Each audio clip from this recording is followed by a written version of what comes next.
What's going on, everybody? Dark Power here from Outrage Gaming, bringing you another tanking video here with the new content from 6.0.2 Upper Black Rock Spire. I'm tanking on my Druid today. Got one of our other commentary people in here with us, Odka from Outrage Gaming as well.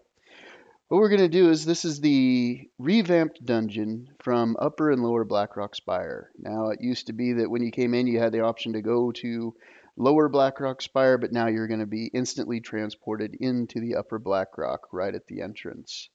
Here, you're going to see very familiar pieces of the dungeon where you have your initial lower and upper rooms that you must still clear, getting rid of all the people within it before it'll open the gate. As you can see, there's a spire in each room that you must pull and will be extinguished as you kill all the mobs. Things that you need to look out for in these is that the mobs will place down a banner called Rallying Banner.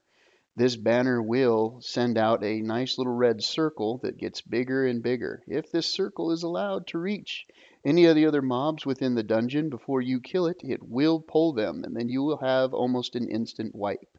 With the new squish and the lower health and the nerfs done to both tanks and healers, getting a lot of mobs tends to be quite difficult if you let it get out of hand.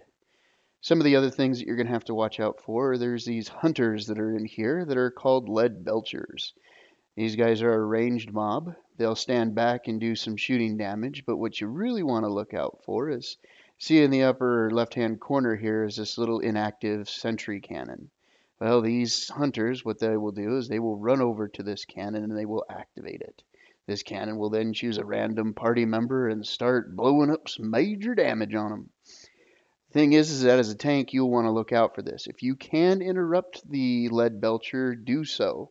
Right now in normal, it's not really a big deal, but I imagine when it gets into heroic, they're going to do some just flat down major damage to the raid members if you don't pick it up, or if you can probably interrupt it altogether and keep it from happening would be the best. So as we clear these rooms and finish it up, we'll move on up to the upper spire. But what we'll do is we'll cut ahead and we'll go straight to the first boss. And the first boss here is the Orebender Gor'ashan. He's a powerful elementalist with the natural affinity for shaping and channeling his power through metal. Before you get into the room, you will pull a bunch of non-elite mobs. We found that if we just sat back and pulled them into that room, because if you pull one, they all come. Then when you run in, you're going to see these power conduits or rune conduits.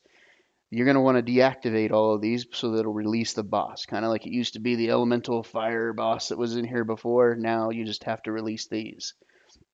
What you want to do as the tank, you'll want to be ready to charge right on in. Because as he starts, he's going to just stand right up in the middle.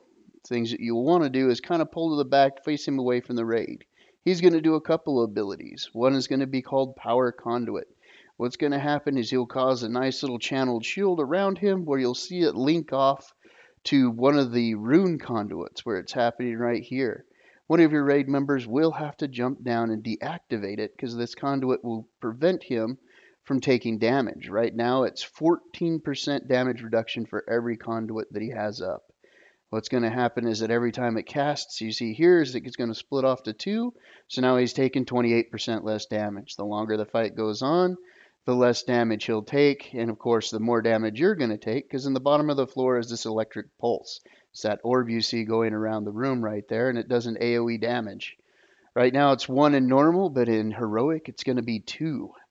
Things the healer's got to watch out for is that this pedestal on the top is also line of sight, so it's kind of a race everywhere before, and you just got to handle it. As a tank, you won't take much damage, because the big thing that he's going to do is an AoE spell that's called Shrapnel Nova.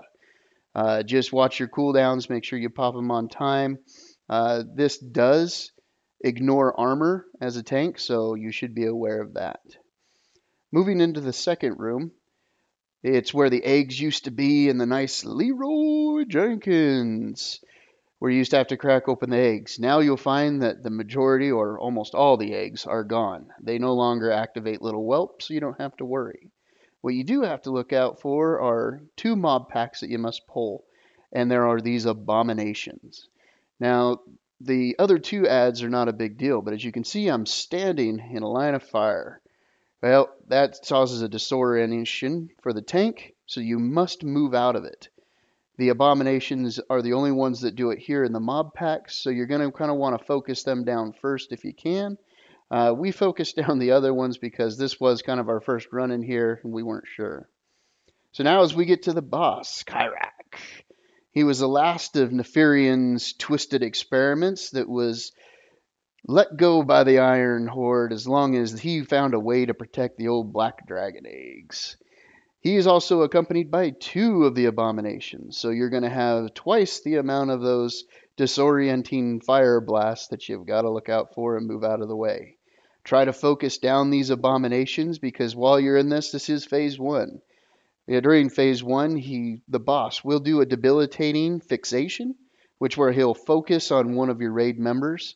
As he's doing this, the raid member will take damage every 1 second while he's fixated, plus his movement speed will be slowed down. So you want to interrupt this immediately. Some of the other things he'll do is called Rejuvenating Serum, where he will drink a potion which will return 4% of his health every 3 seconds for 12 seconds. After the abominations die, of course, you see you go into phase 2 here with the green puddles. These are Vile Blood Serums. You're going to want to stay out of those because they do damage to you every 1.5 seconds while standing in them. Now as you move on to the third boss, it's just going to be a lot of mob trash packs that you'll have to kill. Reminding there's no longer a knockback, but they do a fear. So just kind of pull them nice and slow. As you get up into the last one, here's the nice little gauntlet run that we had to do before. It's still the same, but now you're dealing with Commander Thrallbreck. He was the cunning warrior from the Warsong clan. He was tasked with leading the expeditionary forces through the dark portal and was given you as your final boss as of right now with the normal. There's only 3. There will be 2 more bosses as the expansion goes on and opens. So as you can see here, you're still going to have trash packs that come into the room. As a tank, make sure that you're right up there next to the gate. You're going to want to get initial aggro using a nice AoE spell, kind of collect them all in. There are going to be flying mobs that will break off. Your range can take care of them easily. These mobs do die fairly quickly. One of the big things that your raid members you might want to warn them about are the wolves. Make sure that they get out of the way. Now, coming into the final boss, you're going to get, right off the bat, his Ironbark Skyreaver. As a tank, go ahead and hit him with a few initial aggros.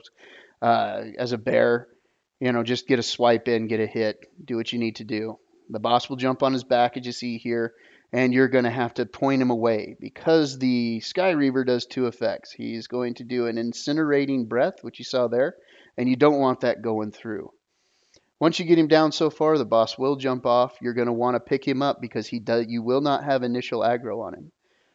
He's going to do a couple of things. He's going to have Iron Axe. It's going to cause bleeding damage to whoever he does it to. Most likely it's going to be you as a tank, so just kind of keep an eye on it so that your health doesn't get spiky. There's also going to be the Iron Reaver where you're going to see him charge off. It's going to be important that you keep your raid kind of spread out because anyone that he hits as he charges to his target will take damage as well.